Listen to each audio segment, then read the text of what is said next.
Algiers, late night 2006. The apartment is small, 2 rooms, old furniture, one window facing the street. Hamza sits on the floor, laptop on his knees. The room is dark except for the screen. Outside, the city is loud. Cars, voices, music. Inside, only keys clicking. He isn't hacking banks yet, not even close. He is breaking simple things, forums, accounts, Wi-Fi networks. Not for money, for control. To see how systems react when someone touches them the wrong way? Most systems don't react at all. That's the first lesson. First real discovery. 2007. Hamza notices something strange. Banks invest millions in buildings, millions in cameras, millions in guards, but their websites are built by tired programmers on deadlines. He creates a simple script, nothing complex, just a test. He logs in, transfers a small amount, $10, no alert, no block, no phone call. He waits 3 days, nothing happens. So he does it again. This time, 100. Still nothing. That's the second lesson. The system doesn't scream when you touch it gently. He first group 2008. Hamza doesn't work alone anymore. He meets others online. No faces, no real names. One in Eastern Europe, one in Asia, one in the Middle East. Different cultures, same thinking. They don't talk about ideology. They don't talk about politics. Only methods. They exchange ideas, scripts, tools, failures. One of them brings something new, a program that can watch what users type without them knowing. Not breaking encryption, not cracking passwords. Just quietly observing. Like standing behind someone while they type. Hamza understands immediately. This changes everything. Spy 2009. They call it Spy Eye. Not because it sounds cool, because that's what it does. It doesn't attack banks directly. It attacks people. It hides inside normal files, invoices, documents, updates. Someone opens the file, nothing happens. Or so they think. Behind the screen, the program starts watching. Every login, every password, every transfer. Victims don't lose money instantly. They lose privacy first. Money comes later. That's the third lesson. The best theft is invisible. The first millions, 2010. At first, they move small amounts. Testing again. Always testing. Different banks, different countries. They never empty accounts. They copy patterns. 500 here, 2,000 there. Never enough to trigger panic. The money flows into accounts that don't exist in real life. Shell companies, fake names, digital ghosts. Then one night, Hamza opens the balance. 7 digits. He stares at the screen. Not excited, not scared, just silent. Because now it's real. This is no longer curiosity. This is a machine. And he is inside it. Lifestyle change. 2011. Hamza leaves Algeria more often. Not because he's hiding, because he can. New phones, new laptops, new cities, hotels instead of apartments, flights instead of buses. But he doesn't look rich. No luxury cars, no watches, no parties. He spends money on movement, airports, borders, noise. The more people around you, the harder it is to be seen. That's the fourth lesson. Visibility is camouflage. Global scale, 2012. The group grows, not in numbers, in reach. Europe, Asia, North America. Banks start noticing patterns, but they don't connect them. Different countries, different victims, different methods. No single incident looks big. Together, they are massive. Tens of millions. But no headlines, no scandals. The silence is terrifying. Because silence means no one understands what's happening. Paranoia, 2012. Hamza becomes careful. Too careful. He stops trusting hotels, Stops trusting Wi-Fi. Changes devices weekly, numbers daily. He checks reflections in windows, watches people in lobbies. Not because someone is following him, because someone will. That's the fifth lesson. The longer you succeed, the closer the end. Malaysia, 2012. Kuala Lumpur. New city, same routine. Hotel room, nightlight, laptop on bed. He opens a forum, sees a message. Someone is asking about Spy Eye. Not casually. Technically. Law enforcement technical. He doesn't reply. Closes the laptop. For the first time in years, he doesn't sleep. Thailand. Decision 2013. Hamza chooses Bangkok. Not to escape, to reset. Tourists everywhere. Cheap hotels, chaotic airports, perfect environment. He buys a new phone, new SIM card, deletes old contacts. For a moment, he feels invisible again. That's when the phone vibrates. Unknown number. He ignores it. The phone vibrates again, then stops. That's the moment everything changes. Airport 2013. Bangkok. The corridor is long, too long, glass walls, people rushing. Hamza walks calmly. Two men step closer, not aggressive, not nervous, professional. Sir, please come with us. No shouting, no weapons, just certainty. Hamza understands. Years of work, years of silence, ended by two sentences. He smiles, not because he's proud, because now, finally, the story has an ending. Extradition. 2013 to 2014. Different rooms, different languages, same questions. Who else? Where is the money? How does it work? Hamza answers some. Not all.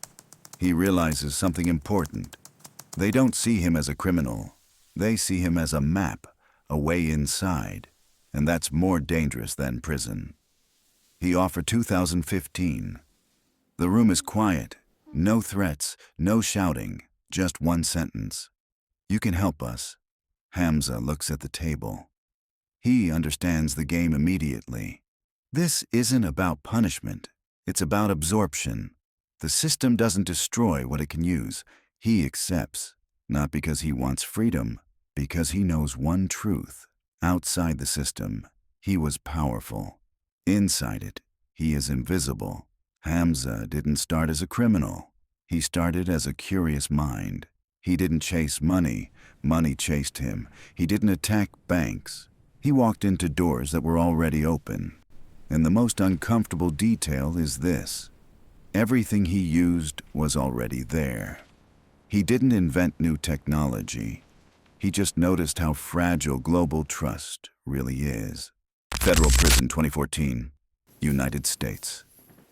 The prison is quiet, not silent, quiet. Silence means nothing happens. Quiet means everything is controlled. Hamza walks down the corridor, hands in chains. No one speaks to him. Cells on both sides, men sitting, standing, staring. Some scream, some sleep, some pretend not to exist. Hamza does neither. He observes. The first thing he notices. Prison is not about punishment. It is about rhythm. Wake up, eat, count. Lights off. Every system works on rhythm, and every rhythm has gaps. First weeks. Hamza keeps his head down. No fights, no friends, no attention. He learns the guard's schedule. Who works nights, who works weekends, which cameras blink, which ones don't. Not because he wants to escape, because this is how his brain works. He cannot stop mapping systems, even when the system is built to erase him. Other inmates.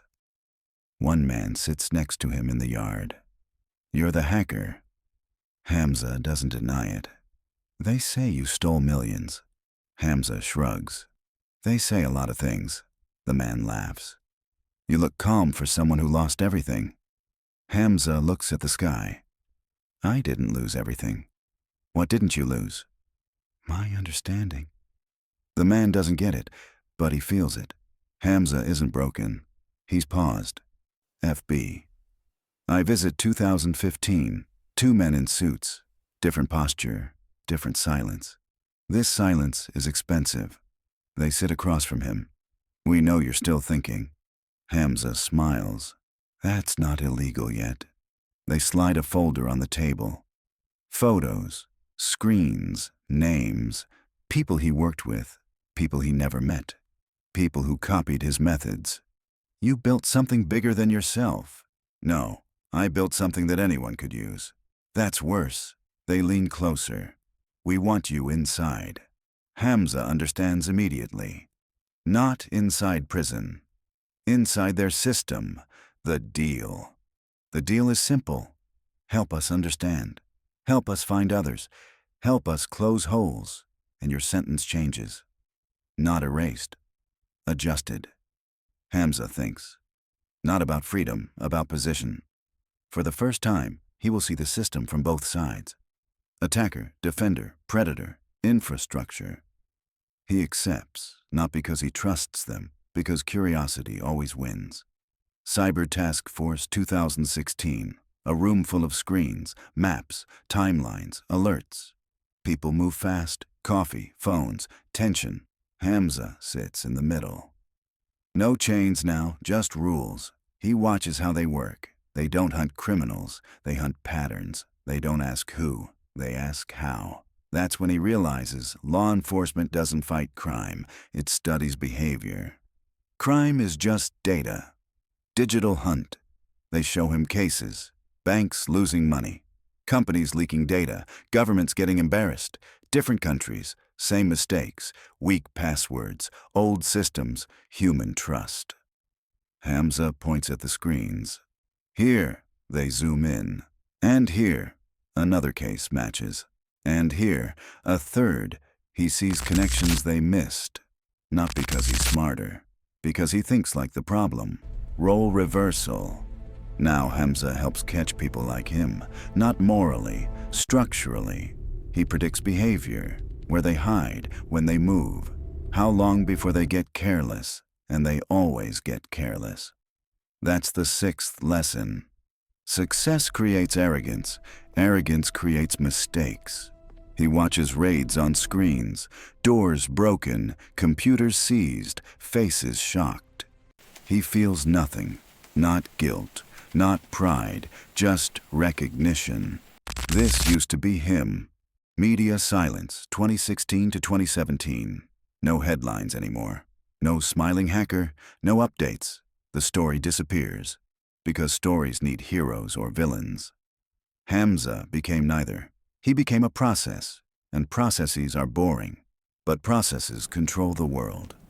The real prison. One night he sits alone in the office. No guards, no inmates, just screens. He realizes something uncomfortable. He has more access now than he ever had as a criminal. More data, more systems, more reach, but less freedom. Before, he chose targets. Now targets are assigned. Before, he moved in shadows. Now he is the shadow. This is the real prison. Not walls. Purpose. Internal conflict, 2017. An officer asks him, "Do you regret it?" Hamza doesn't answer immediately. Regret implies mistake. He doesn't see a mistake. He sees a sequence, curiosity, discovery, scale, capture, integration. He finally speaks. "I regret that nothing changed." The officer doesn't understand. Banks are still vulnerable. People still trust systems. Criminals are replaced every year. So what changed? Hamza looks at the screen. Only the faces. Release 2018. The paperwork is done. The deal fulfilled. The gates open. No cameras. No journalists. No smile this time. Just sunlight. He walks out. A car waits. The driver doesn't speak. They drive. The city looks different. Not because it changed. Because he did. Aftermath. Hamza disappears again. Not as a fugitive, as a civilian. No interviews, no books, no speeches, just silence. People argue online. Was he a hero? Was he a criminal? Was he a myth? The system doesn't answer. The system never answers. The truth. Hamza Bendelladj didn't steal money. He exposed how money moves. He didn't hack banks. He revealed that banks were never secure to begin with. He didn't fight the system, he became part of its evolution. And the most disturbing truth is this: the system learned from him. But people didn't, which means someone else is already out there. Watching, testing, waiting, not to break anything, just to see how long it takes before the world notices again.